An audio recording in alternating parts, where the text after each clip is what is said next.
Hello. I ask for your subscription to grow the channel and increasingly improve the quality of the stories. And now, let's get started. I need to write this down while I still can, while my mind is still clear enough to warn others. My hands are shaking as I type this on my laptop, and the battery is dying faster than it should. They don't like electricity, you see. They don't like anything that can record their presence.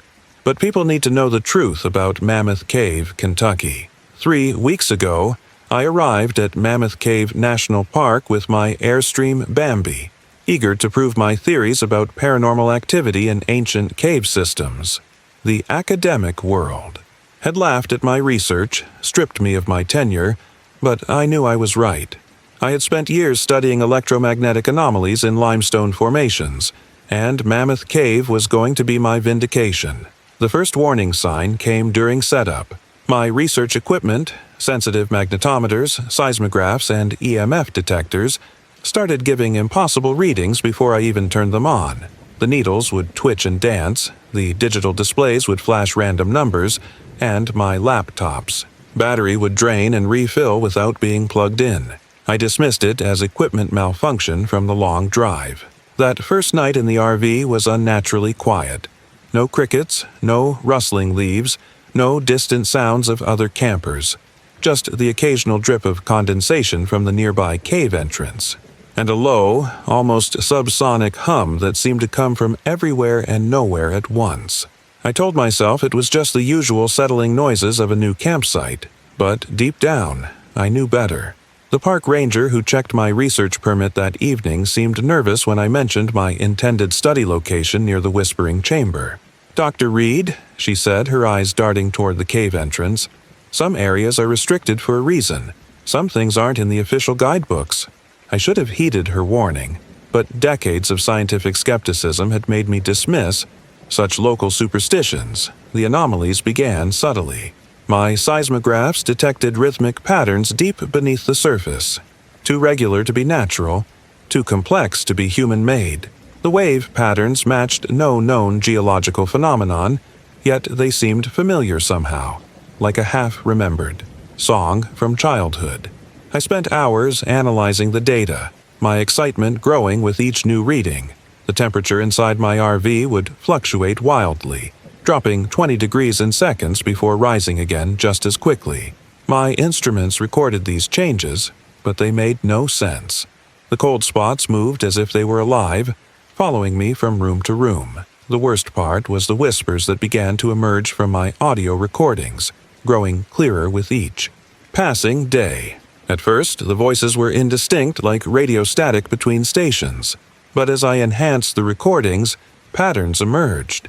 They seemed to be reciting mathematical equations, complex formulae describing dimensional physics far beyond our current understanding. My academic disgrace had driven me to prove the connection between quantum mechanics and paranormal phenomena, and here it was, being whispered from the depths.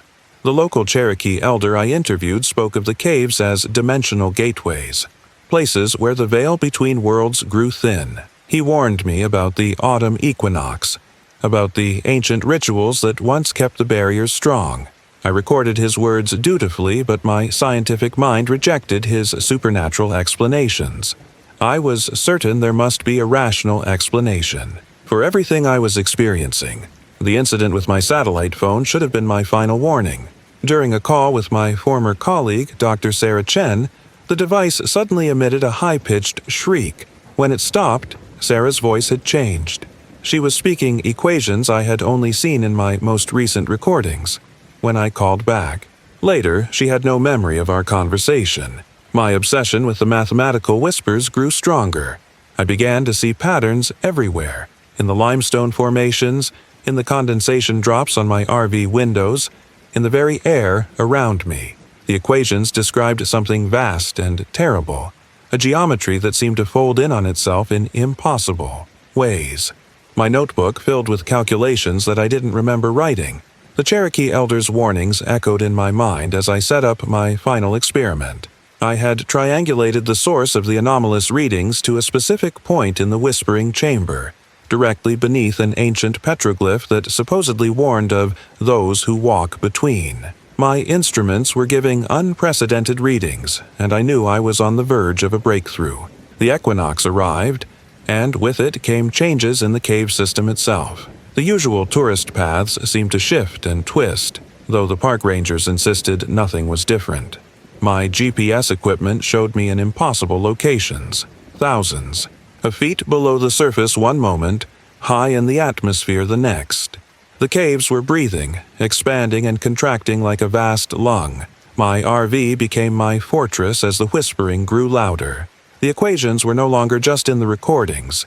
They filled my dreams, wrote themselves on my skin in the morning, appeared in the steam on my shower door.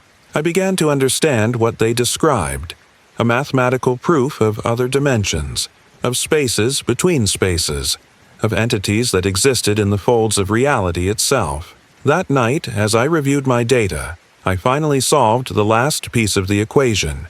The numbers aligned perfectly, describing a process that could theoretically open a gateway between dimensions. My hands shook with excitement as I prepared to document my findings. Finally, I would have proof that would vindicate my entire career. That's when my instruments all died simultaneously, and the temperature dropped to near freezing. The silence that fell over my RV was absolute, not even the hum of electronics remaining. In the darkness, I could see equations glowing on the walls, written in a phosphorescent substance that seemed to move and shift. They were the same equations I had been studying, but now they were arranging themselves into a spiral pattern that made my eyes hurt to look at. Through my RV's window, I watched in horror as the darkness near the cave entrance began to fold in on itself, creating geometric patterns that shouldn't be possible in three-dimensional space. The equations on my walls pulsed in sync with these impossible formations, and I realized too late that my calculations hadn't just described a gateway, they had provided instructions for opening one. They emerged from the geometric distortions, beings that my mind struggles even now to describe. They moved like mathematical equations given form, their shapes constantly shifting between dimensions.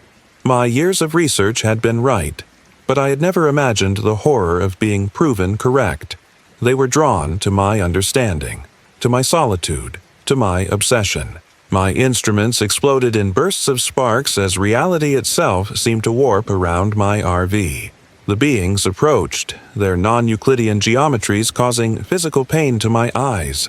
They reached out with appendages that existed in more dimensions than I could comprehend, and in their touch I felt the weight of infinite mathematical truths, truths that no human mind was meant to bear. I ran. I abandoned everything. My equipment, my research, my RV. I ran until my lungs burned and my legs gave out, and still I could feel them following, their presence distorting the very air around me. The equations they had planted in my mind continued to solve themselves, each solution revealing new horrors about the nature of reality. I'm writing this from a motel room hundreds of miles away, but distance means nothing to them now. They exist in the spaces between spaces, in the mathematical constants that hold our universe together. My laptop's battery is dying again. They're close. They're always close now, waiting in the angles of the room that don't quite add up to 360 degrees. My academic career, my research, my obsession with proving the connection between quantum physics and the paranormal, it all seems meaningless now. I understand why certain knowledge is forbidden, why some equations should remain unsolved. The human mind isn't ready for the truths that lurk in the dark corners of mathematics. To anyone reading this, stay away from Mammoth Cave during the equinox. Don't look too closely at the petroglyphs in the Whispering Chamber. And if you start seeing equations in your dreams, if the numbers begin to make a terrible kind of sense, run. Run before you solve the final calculation, before you understand what lies between dimensions. The equations are writing themselves on my skin again, burning with cold fire. My room's geometry is beginning to fold in ways that shouldn't be possible. They've found me again. I have to end this warning here, while I still have enough sanity left to post it. Remember, some knowledge isn't meant for human minds. Some equations should never be solved. This is my final warning. There are things in Mammoth Cave that exist beyond our understanding, entities that feed on human curiosity and obsession. They've tasted my mind, and now they'll never let me go. The numbers don't lie, but sometimes the truth is more terrible than we can bear. Stay away. Stay away. Stay. End of document. I have to write this down quickly while my thoughts are still my own. The fungal network is trying to reconnect. I can feel it pulsing at the edges of my consciousness. My hands shake as I type, and strange bioluminescent patterns keep appearing on my skin. But people need to know the truth about Olympic National Park's Ho Rain Forest. The forest welcomed me when I first arrived 3 weeks ago. My Thor sequence gleamed in the filtered sunlight as I set up camp at Ho Rain Forest Campground. The ancient trees towered above, their branches heavy with moss and mystery. I was excited to begin my research on fungal communication networks, to prove my theories about collective consciousness in ancient forests. The warning signs were there from the start, but I was too blinded by scientific ambition to see them. My equipment began recording impossible patterns of chemical communication between fungal colonies. The readings showed complexity levels that suggested not just communication, but actual thought processes. I told myself it was just equipment malfunction from the dampness. That first night, I noticed the strange patterns of bioluminescent mushrooms around my RV. They seemed to form perfect geometric shapes, rearranging themselves by morning. My time-lapse cameras captured their movement, but the footage showed impossible speeds of growth and decay. The local rangers just shrugged when I showed them. They never seemed to see the patterns I saw. The old Quileute woman who sold handmade crafts near the visitor center watched me unload my research equipment with concern. The forest knows why. "You're here," she said, her eyes fixed on the ancient trees. It's been waiting for someone who could understand its voice. I dismissed her words as local folklore, but now I know she was trying to warn me. The anomalies in my research data grew more pronounced each day. The fungal samples I collected showed unprecedented levels of electrical activity, creating patterns that resembled neural networks. When I ran genetic sequencing, the results came back with impossible structures. DNA sequences that seemed to rewrite themselves as I watched. Strange things began happening inside my RV. Mushrooms would sprout and decay in hours, always in perfect geometric patterns. The air became thick with spores that glowed faintly in the dark, forming what looked like mathematical equations before dissolving. My air filters would clog with an unknown fibrous material that, under the microscope, pulsed with electrical activity.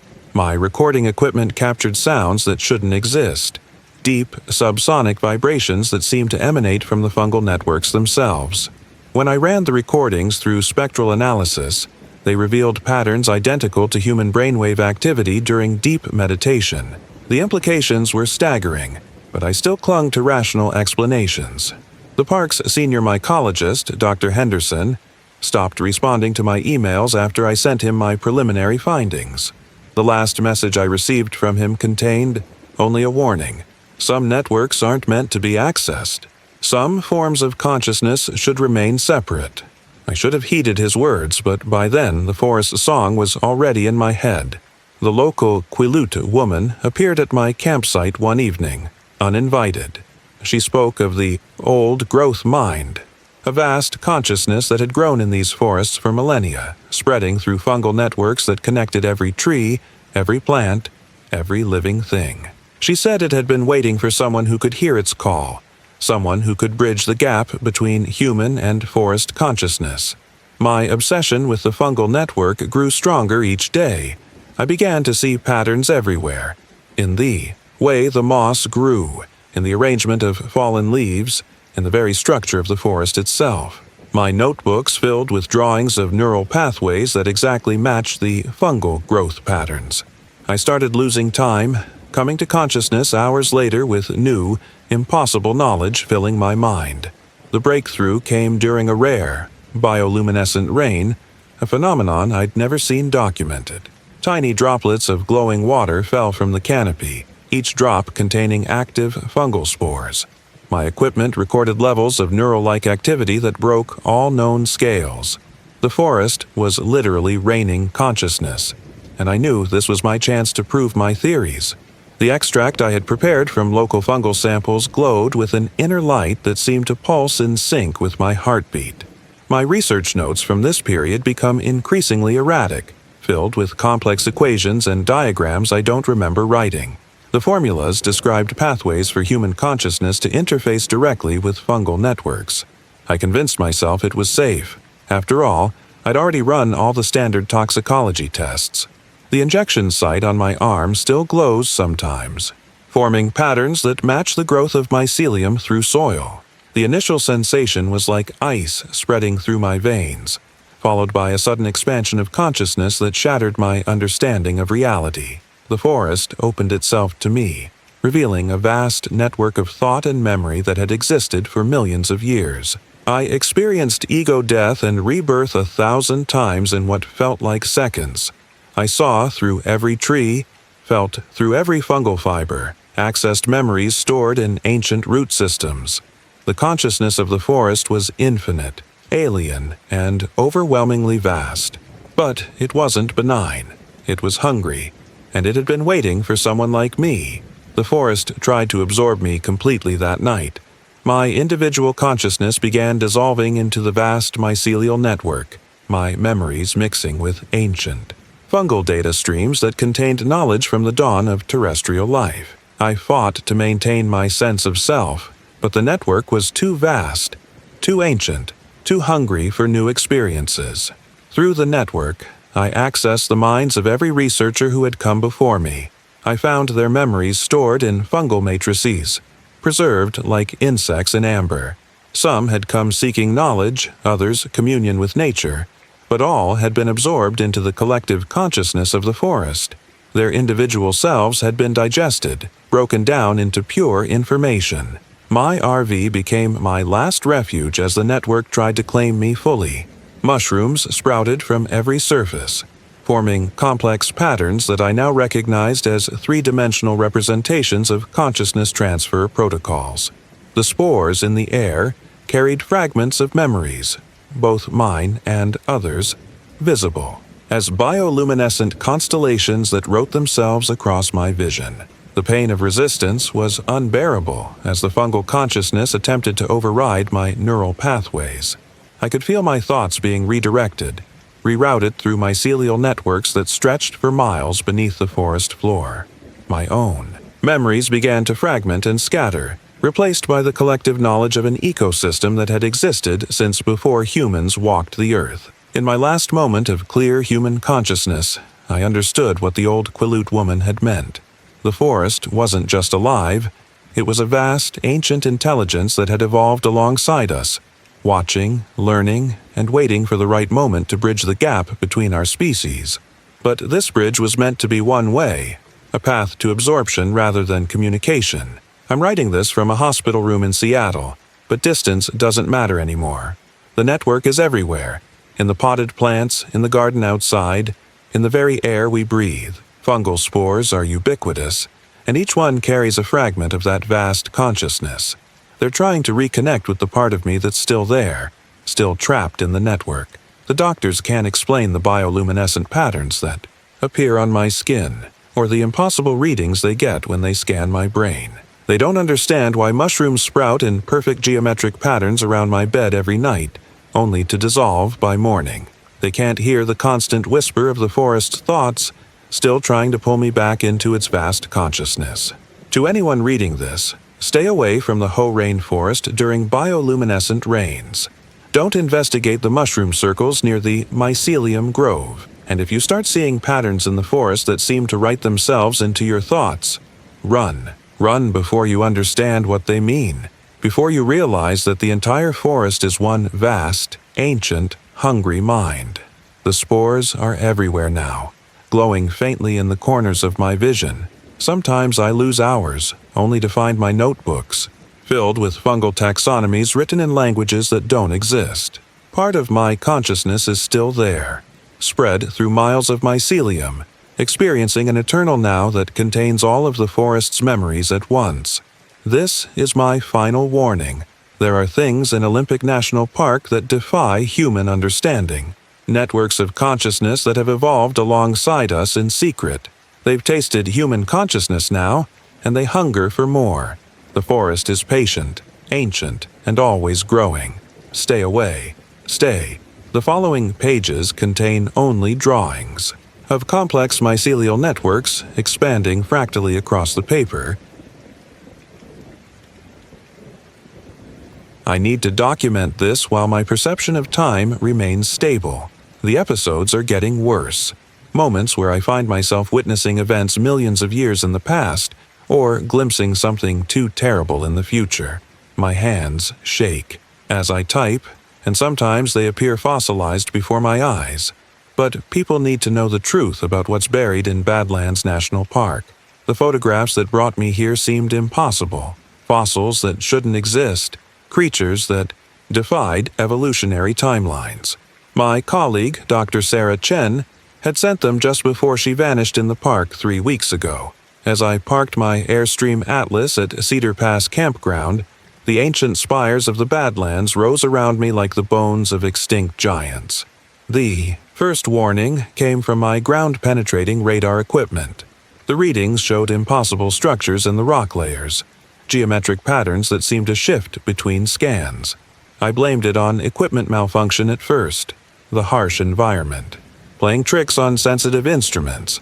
But deep down, I knew I was seeing something that challenged everything I understood about geology. That first evening, I met John Redhorn, a Lakota elder who watched me unpack my scanning equipment with growing concern. The layers here aren't just rock, he said, his eyes fixed on the ancient formations. They're prison walls, built by time itself. I dismissed his words as metaphorical, but there was something in his voice that made my scientific certainty waver. The sunset cast strange shadows across the rock formations, shadows that seemed to move independently of the sun's position. My cameras captured images of dark shapes sliding between the layers of rock, but when I reviewed the footage frame by frame, they appeared to be moving in reverse through time. The rocks themselves seemed to pulse with a deep, subsonic frequency that made my teeth ache. The anomalies in my research quickly exceeded anything I could explain through conventional geology. Each core sample I took showed impossible stratigraphic sequences, layers that seemed to rearrange themselves when stored in sample tubes. Under the microscope, microfossils appeared to still be alive, their ancient structures pulsing with impossible movement. My dreams became filled with visions of extinction events, not just as a paleontologist might imagine them, but as if I was actually there, experiencing them firsthand. I watched enormous creatures die in waves as ancient atmospheres changed, saw countless species vanish in moments of geological trauma. The worst part was realizing that something was watching these events with me, something that had lived through all of them. The temperature around my RV would fluctuate wildly, dropping to ice age levels before spiking to prehistoric highs. My instruments recorded these changes, but the readings made no sense, as if different parts of my campsite were experiencing different geological eras simultaneously.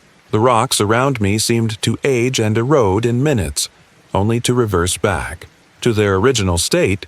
John Redhorn appeared at my campsite again, this time with an urgent warning. He spoke of the Time Eater, an entity that existed outside of linear time, trapped between the rock layers by his ancestors during a ritual that spanned millennia.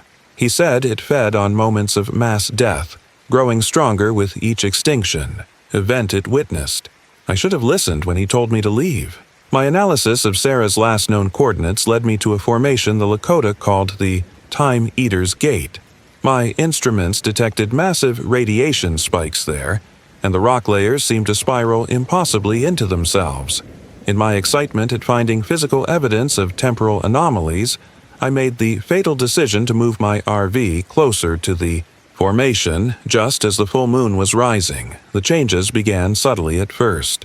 My phone showed impossible dates, my watch ran backwards, and my camera captured images of creatures that hadn't existed for millions of years. The rock layers around my campsite seemed to breathe, expanding and contracting like the sides of a massive organism. I started finding fossils that vanished when I tried to photograph them.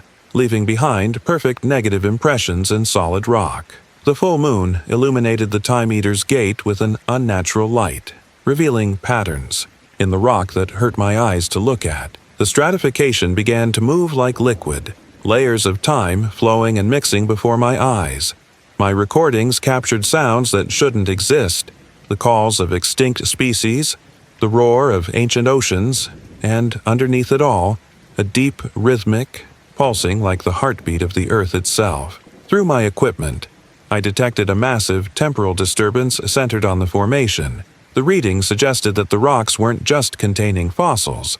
They were somehow preserving actual moments in time trapped like insects in amber. And something was moving through these preserved moments, consuming them, growing stronger with each geological memory it devoured. That's when I found Sarah's final notes, carved into a rock face that seemed to age centuries between blinks. She had discovered that the Badlands weren't just a record of Earth's history. They were a feeding ground for something that lived between moments, something that had been waiting in the layers of time since before humans evolved. Her last words warned about the coming alignment, but I was already too close. The entity revealed itself during the moon's zenith, not through sight or sound, but through time itself. Reality cracked around me like stratified rock, and I experienced every extinction event in Earth's history simultaneously. I saw the true nature of the Time Eater, a vast, ancient intelligence that existed perpendicular to time, feeding on the death throes of entire species, growing fat on geological tragedy. Time lost all meaning as the entity's influence grew stronger. I experienced moments from Earth's history at random, drowning in ancient seas, choking in prehistoric atmospheres, watching mountains rise and fall like waves.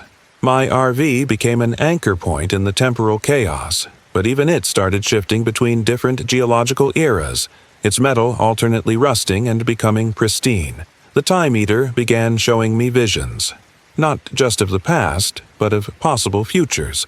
I saw extinction events that haven't happened yet, watched humanity fall to forces we've never imagined. The creature had been feeding on these moments of mass death since the first complex life evolved, growing stronger with each disaster, waiting for the perfect moment to break free from its prison of rock and time. My attempts to escape were futile. Every direction I ran led to different eras, different versions of the Badlands. I found myself following my own fossilized footprints, crossing paths with other trapped researchers from various times. I saw Sarah, but she had aged thousands of years in what had been weeks for me. Her eyes held the knowledge of eons, and her words came in languages that wouldn't exist for millions of years.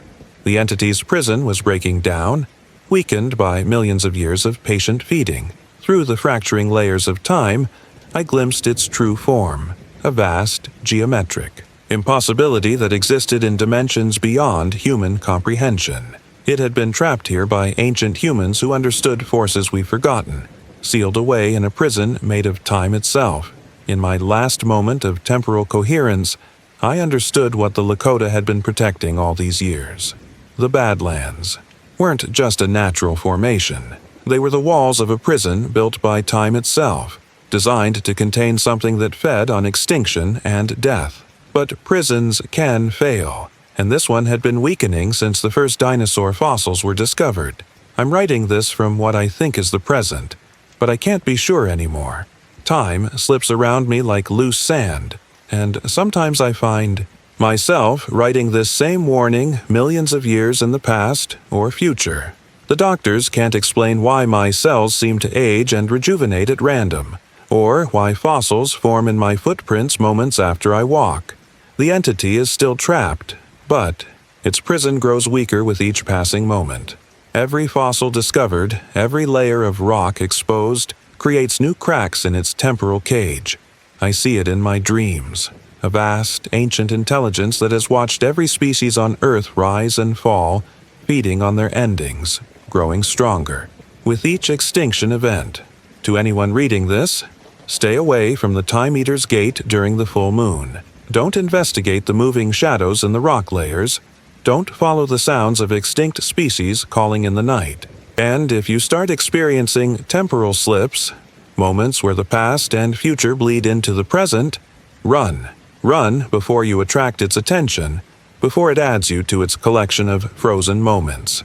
The episodes are getting worse now. Sometimes, I find myself back in the Permian extinction, watching the world die in waves of poison gas. Other times, I'm thrown forward to extinctions that haven't happened yet, watching new horrors unfold.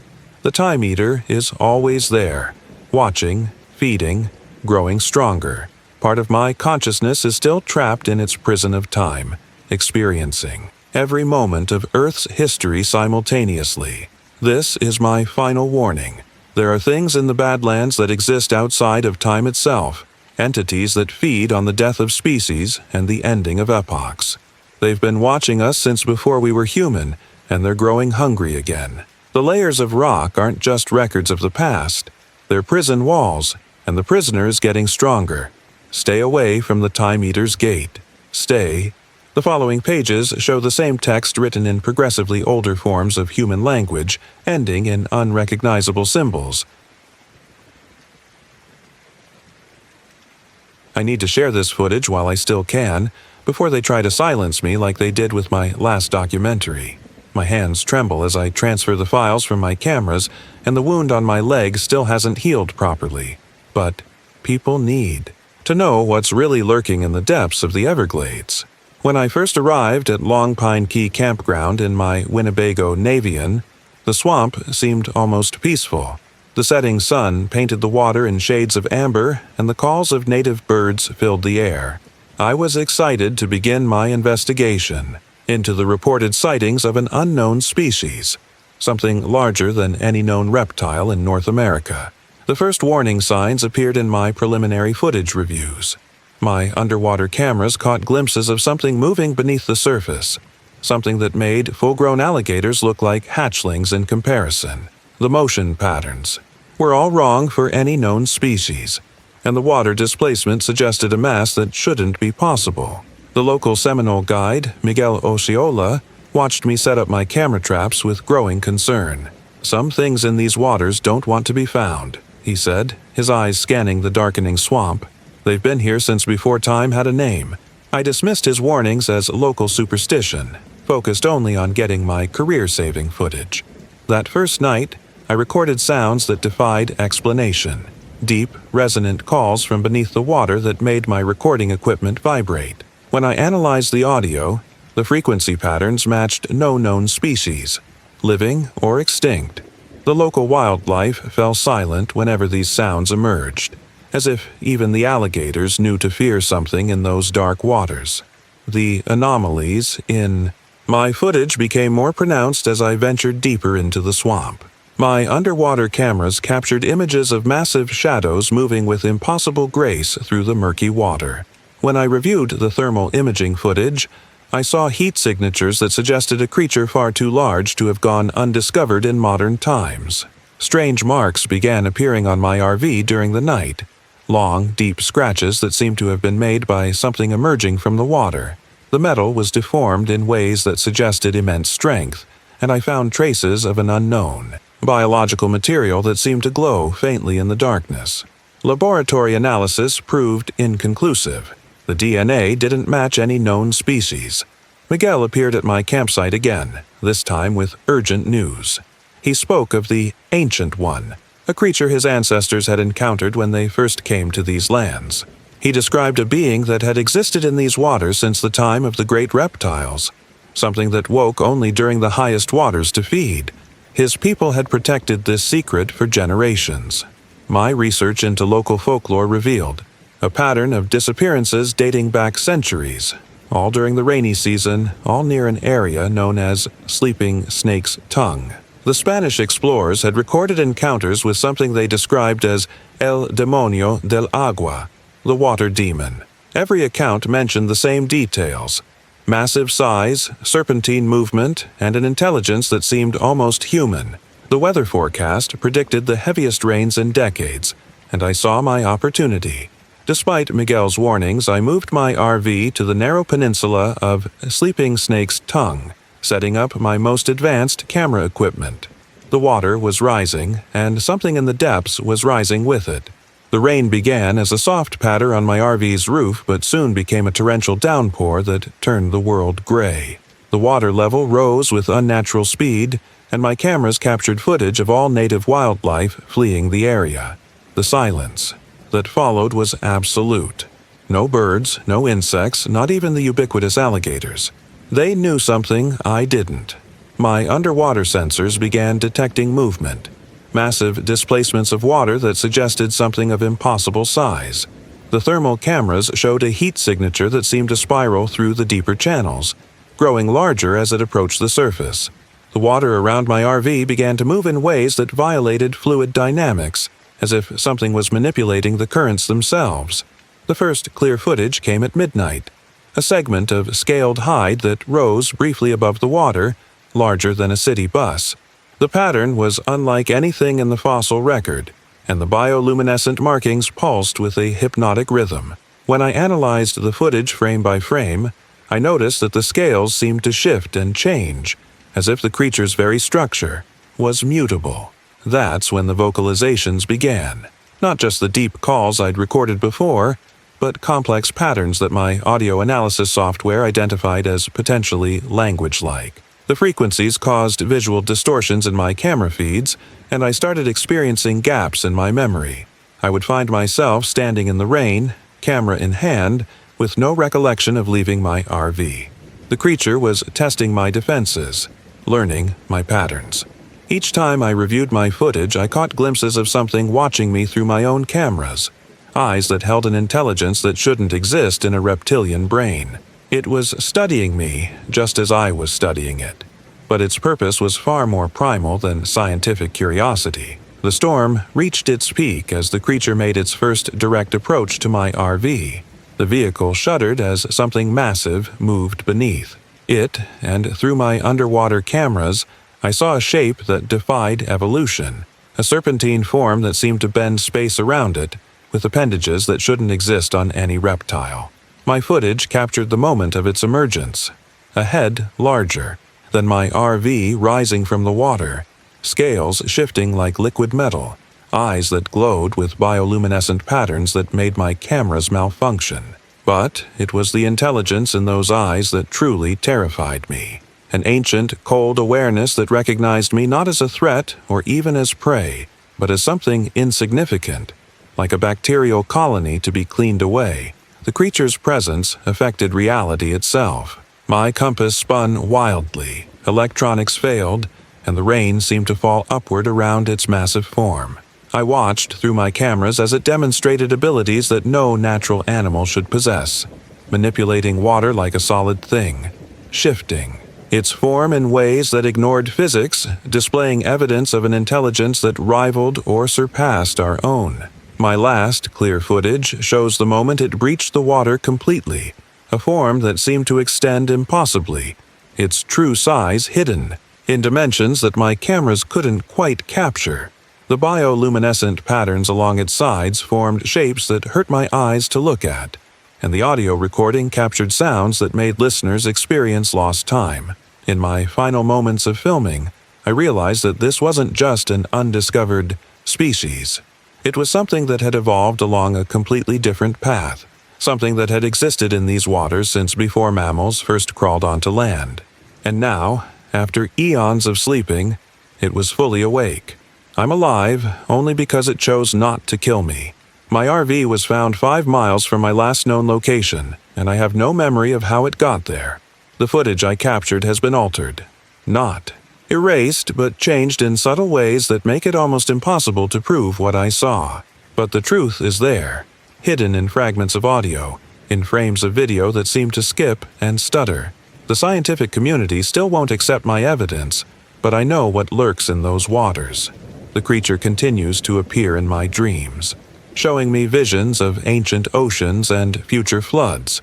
Sometimes I wake to find my room filled with the smell of brackish water, and my cameras capture glimpses of bioluminescent patterns where there should be only darkness. To anyone planning to visit the Everglades, stay away from Sleeping Snake's tongue during the rainy season. Don't investigate strange movements in the deep channels. Don't follow the hypnotic lights that sometimes appear above the water. And if you hear something that sounds like language coming from the depths, run. Run before it recognizes your intelligence, before it takes an interest in you. The wound on my leg still glows faintly at night, pulsing with the same bioluminescent patterns I saw on the creature's scales. Sometimes I find footage on my cameras that I don't remember filming, images of something massive moving through urban canals, following me far from its swampy home. It's studying us, learning about us, and I fear I've drawn its attention to the world beyond its waters. This is my final warning. There are things in the Everglades that predate our understanding of life itself, creatures that have watched our species crawl out of the oceans and build our civilizations. They've been sleeping, waiting, evolving, in ways we can't comprehend. And now, thanks to my arrogance, at least one of them is awake and aware of our world. Stay away from the deep waters. Stay. The rest of the footage shows only distorted images of bioluminescent patterns and incomprehensible sounds. I have to write this down before the walls around me change again. The spaces in this hotel room keep shifting when I'm not looking directly at them, and I can hear something moving inside them. My laptop keyboard feels wrong under my fingers, as if the spaces between the keys are somehow deeper than they should be. But people need to know the truth about Mesa Verde. Everything started 3 weeks ago when I arrived at Moorfield Campground in my Thor magnitude. The ancient cliff dwellings rose above me like silent sentinels, their empty windows watching my every move. I was excited to begin my research into the newly discovered symbols, patterns that seem to defy normal archaeological categorization. The first warning came during my initial survey of Cliff Palace. My 3D scanning equipment showed impossible readings, spaces that were larger on the inside than the outside, rooms that seemed to exist in configurations that violated basic geometry. I blamed it on equipment malfunction at first, the harsh environment affecting sensitive instruments. Maria Whitehorse, an elderly Ute woman who sold traditional crafts near the visitor center, watched me unpack my equipment with growing concern. "The walls here have eyes," she said, her gaze fixed on the ancient structures. "And what lives between them has been watching us since the first stone was laid." I dismissed her words as local folklore, but there was something in her voice that made my scientific certainty waver. That first night in my RV, I noticed how the shadows seemed to move independently of their sources, how the corners of my living space never quite met at right angles when viewed from the corner of my eye. My cameras captured strange distortions in the air around the ancient walls, as if the space itself was being gently pulled inward like water down a drain. The anomalies in my research multiplied rapidly. Each photographic survey of the petroglyphs showed subtle changes, symbols that moved between documentation sessions, ancient warnings that seemed to rewrite themselves when no one was watching. Under UV light, the walls revealed layers of phosphorescent patterns that formed impossible geometries. My dreams became filled with architectural impossibilities, endless staircases that led back to themselves, doorways that opened into infinite spaces, walls that breathed like living things. The worst part was realizing that these weren't just dreams. My time-lapse cameras captured similar impossibilities occurring in the real world, but only in the deepest hours of the night. The 3D modeling software kept crashing when trying to render certain areas of the ruins. The error messages made no sense. Calculations of spatial dimensions that resulted in negative numbers, angles that added up to more than 360 degrees. When I reviewed the raw data, I found patterns that suggested the spaces I was trying to map existed in more dimensions than physically possible. Maria appeared at my campsite again, this time with urgent warnings about the approaching solstice. She spoke of the walker between walls, an entity that her ancestors had helped the Pueblo people to imprison within the very architecture of Mesa Verde. She said it fed on spaces created by humans, growing stronger with each new structure, built, waiting for a chance to escape its ancient prison. My analysis of the mysterious symbols led me to a remote structure known as Shadow House. My instruments detected unusual energy readings there, and the walls seemed to absorb light in ways that defied physics.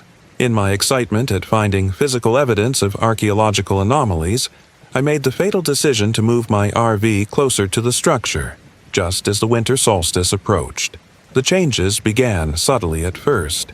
The interior dimensions of my RV seemed to shift when I wasn't looking directly at them, spaces expanding and contracting like a breathing thing.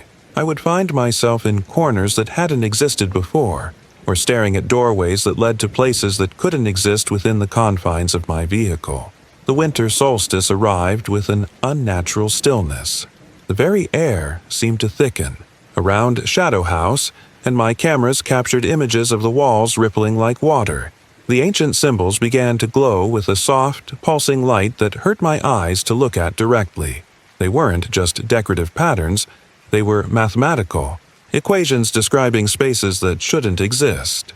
Through my equipment, I documented a massive architectural anomaly centered on Shadow House. The reading suggested that the structure wasn't just containing space, it was somehow folding it, creating pockets of reality that existed between normal dimensions. And something was moving through these folded spaces, becoming more active as the solstice night deepened. That's when I found the oldest layer of petroglyphs, hidden beneath centuries of newer markings. They told a story not of ancient dwelling, places, but of an elaborate trap, a prison built by the ancestral pueblo to contain something that came from the spaces between spaces. The cliff dwellings weren't homes. They were cells in a vast, geometric jail. The entity revealed itself during the solstice midnight, not through sight or sound, but through space itself. Reality buckled around me as walls became doors, and doors became endless corridors. I saw its true nature, a being that existed in the negative spaces of architecture, feeding on the possibilities created whenever humans built walls to separate here from there. The entity's influence grew stronger as the solstice night deepened. Every wall in my RV became a potential doorway for it, every corner a possible entrance. I watched in horror as it moved through solid surfaces like they were water, leaving ripples in reality behind it. The spaces it passed through remained wrong somehow, as if they had been stretched and never quite returned to their original shape. My attempts to document the phenomenon became increasingly desperate. My cameras captured impossible images, rooms that contained themselves, corridors that looped back to places they had never connected to, shadows that fell in directions that contradicted every light source. The entity was using my own living space as a way to manifest itself. The ancient prison of Mesa Verde was breaking down. Through the viewfinder of my camera, I watched centuries-old seals and wards dissolve as the entity grew stronger. The mathematical principles behind the cliff dwelling's construction began to fail, allowing the thing that had been trapped there to reach out into the modern world, into any space humans had built walls around. In my last moment of rational observation, I understood what the ancestral pueblo had sacrificed to create this prison. They had used their own homes, their own sacred spaces, to contain something that threatened all of human architecture. The cliff dwellings were built as a geometric lock, powered by the very human desire to create enclosed spaces. The entity had been waiting for someone like me, someone who could understand the mathematical principles behind its prison, who could inadvertently provide it with the knowledge needed to escape. My archaeological research hadn't just documented the site, it had given the walker between walls a blueprint for its freedom. I'm writing this from a tent in the wilderness, because it's the only way I can be sure of the spaces around me. Modern buildings are no longer safe. The entity can move through any constructed wall, any planned space. I watch it testing the boundaries of its new freedom, reaching through the architecture of our world like fingers through cloth. My RV stands abandoned at Mesa Verde, its interior spaces now twisted into impossible configurations. The last time I looked inside, the rooms had rearranged themselves into a Klein bottle, spaces folding through themselves in ways that made my mind recoil. The entity had turned it into a monument to architectural impossibility. To anyone reading this, stay away from Shadow House during the winter solstice. Don't study the symbols too closely. Don't try to map the spaces that seem wrong. And if you start noticing the corners of your room don't quite meet properly, If the spaces between walls seem somehow deeper than they should be, run. Run before it notices your awareness, before it turns your understanding of space against you. The symbols I studied are appearing in my dreams now, rearranging themselves into new equations that describe impossible spaces. Sometimes I wake to find the walls around me have shifted, creating doorways to places that shouldn't exist. The entity is learning, adapting, using our modern architecture to extend its influence far beyond Mesa Verde. This is my final warning. There are things in Mesa Verde that exist in the spaces we create when we build walls and doors. Entities that feed on the very concept of enclosed space. They've been imprisoned there since before European contact. And now, thanks to my research, at least one of them is free. Every building, every room, every planned space is now a potential doorway for it. Stay away from Shadow House. Stay. The following pages show architectural drawings that seem to move when not viewed directly. I need to document this while I still can. The cold never leaves me now, and sometimes my breath freezes in my lungs even in summer heat. My instruments still malfunction whenever the sky darkens, and I've learned to fear the dancing lights that appear in my peripheral vision. But people need to know the truth about what hunts in the skies above Denali. When I first arrived at Riley Creek Campground in my northern light, the Alaskan wilderness seemed breathtaking but benign. The massive silhouette of Denali loomed against the horizon, and the crisp Arctic air hummed with potential. I was eager to begin my atmospheric research, to prove my theories about intelligent patterns in extreme weather phenomena. The first warning signs appeared in my initial atmospheric readings.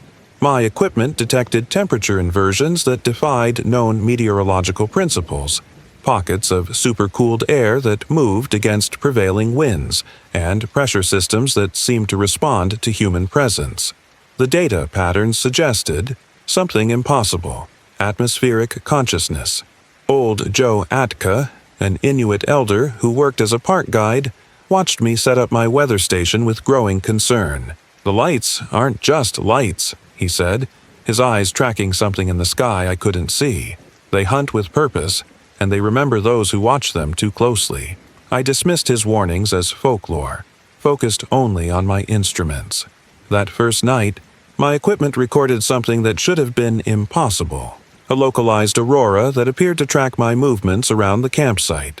The spectral analysis showed patterns that matched neural activity more than any known atmospheric phenomenon. Something in the sky was watching me, studying me with intentional purpose.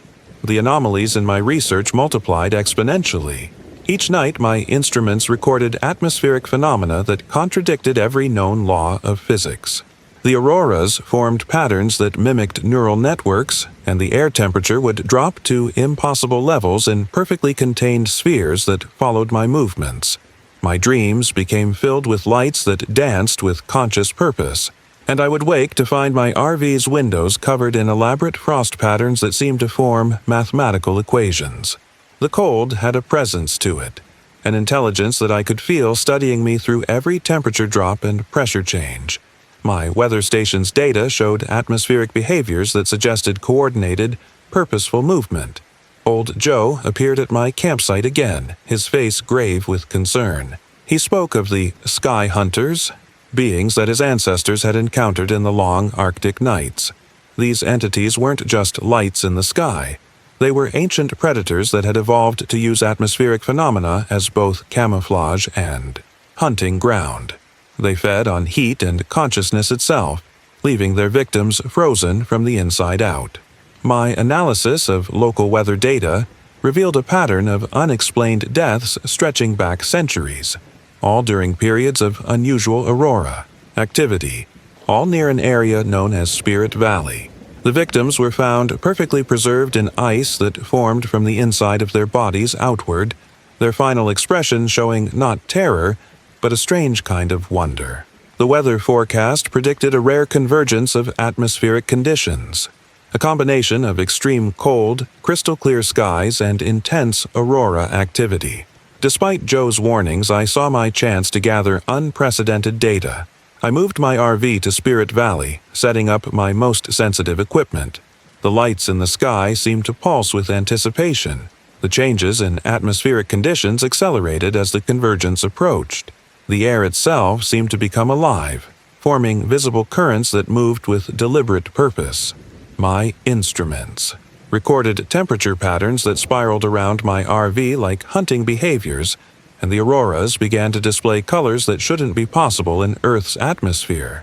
Each night, the lights drew closer to the ground, forming shapes that hurt my eyes to look at directly. My cameras captured images of aurora tendrils that reached down like curious fingers, testing the boundaries of my equipment's protective fields. The cold they brought wasn't natural. It seemed to freeze time itself, creating moments of absolute stillness where even light moved sluggishly. Through my instruments, I detected an enormous atmospheric anomaly forming above Spirit Valley. The data suggested something impossible, a conscious manipulation of weather patterns on a massive scale. The auroras weren't just lights in the sky. They were more like synapses in a vast alien brain that stretched across the upper atmosphere. That's when I found the oldest Inuit warnings, carved into rock faces and preserved in ice cores. They told of beings that came from the stars, entities that existed as pure energy and consciousness, capable of manipulating matter and temperature at will. The auroras weren't their bodies. They were their thoughts made visible in our atmosphere. The entity revealed itself during the convergence, not as lights or cold, but as a conscious presence that filled the entire sky. Reality itself seemed to freeze around me as I realized the truth. The atmosphere above Denali was alive, aware, and hungry in ways that human minds weren't meant to comprehend. The entity's influence grew stronger as the convergence peaked. The air around my RV crystallized into impossible shapes, forming structures that seemed to exist in more dimensions than our reality allowed. I watched through my cameras as the aurora descended, not as curtains of light but as tentacles of conscious energy that moved with predatory grace. My attempts to document the phenomenon became increasingly desperate. My instruments recorded temperatures approaching absolute zero in perfect spheres that moved with intelligent purpose. The entity wasn't just manipulating the atmosphere. It was using it as a sensory organ, tasting my heat and consciousness through changes in air pressure and temperature. The protective measures I had installed on my RV began to fail as the cold penetrated deeper than any natural temperature could reach. The entity was systematic in its approach, testing different methods of entry, learning from each attempt. It wasn't just hunting, it was studying, experimenting, treating my defenses like a puzzle to be solved. In my last moment of clear scientific observation, I understood what I was seeing. These beings weren't just visiting our atmosphere, they were ancient residents of it, predating human existence by millions of years. They had evolved to use temperature and light as both tools and weapons, turning our planet's atmosphere into their hunting ground. The final approach came with a beauty that almost overshadowed its horror. The aurora transformed into a living lattice of light and cold that descended around my RV, creating patterns that my cameras recorded but my mind couldn't process. It was trying to communicate, but its language was written in frost and absolute zero. I'm writing this from a hospital room in Anchorage, but distance provides no safety. The cold follows me everywhere now, a personal winter that freezes the air around me no matter the outside temperature. My body temperature hasn't risen above 95 degrees since that night, and doctors can't explain why my breath sometimes crystallizes in summer heat. The entity let me live, but not out of mercy. I understand now that it wanted me to spread a warning. Not to protect humans, but to announce its presence. My research papers and weather data have been altered, corrupted by impossible temperature readings and spectral analyses that defy known physics.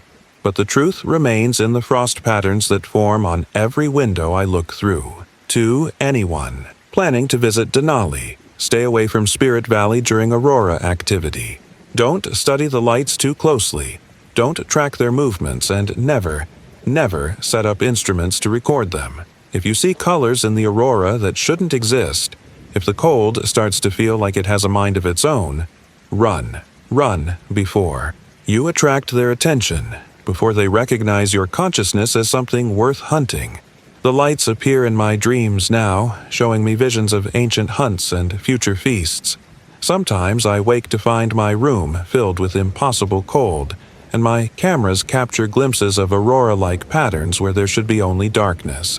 They're watching me through every temperature drop, every pressure change, every strange light in the sky. This is my final warning. There are things in the skies above Denali that exist beyond our understanding of physics and consciousness. They've been using our atmosphere as their hunting ground since before humans first looked up at the lights in wonder. And now, thanks to my research, they're more aware of us than ever before. Stay away from Spirit Valley. Stay. The following pages are covered in complex frost patterns that seem to move when not viewed directly.